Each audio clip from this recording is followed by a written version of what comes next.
guys! Another day, another video na naman tayo. Sana di kayo magsawa sa boses ko, char! So for today's video guys is pupunta na naman si Mr. sa bukid. Syempre, kay Mr. na naman tong video na to at ako lang ang taga voice over. Wala nang bago, di ba?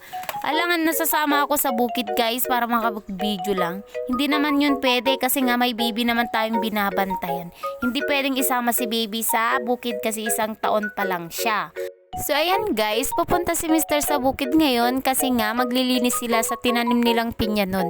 Madumi na guys, madami ng damo so kailangan ng linisin. Na-sprayan na din pala yun nun guys, kaya kailangan ng tanggalin yung mga damo para makalaki ng maayos yung mga pinyang tinanim nila. So ayan guys, naglalakad na si Mr. Nasa bukid na siya, nandun na siya sa may kubo. Nadaanan na niya yung kubo niyan guys. So malayo-layo pala yung bukid mula sa bahay hanggang sa bukid guys.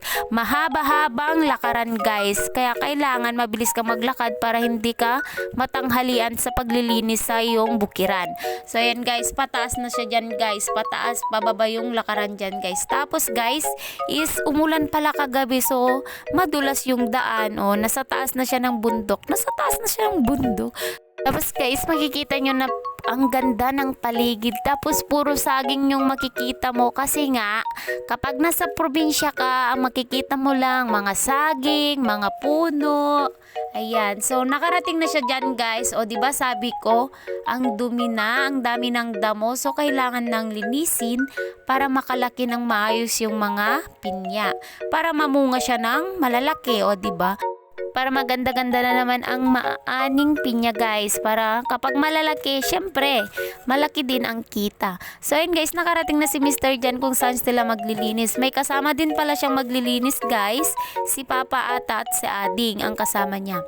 So ayun guys, diba makikita nyo sa video, grabe ang dumi na. So ayan guys, kung hahayaan mong madamo yung pananim mong pinya, hindi yan lalaki at hindi din mamumunga yan ng malalaki. Kaya kailangan yan ng pag-aalaga para sa pag-aalaga mo sa taong mahal mo.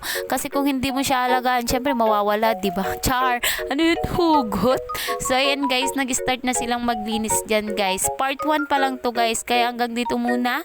Thank you for watching. Bye-bye! Wait pa sa part 2.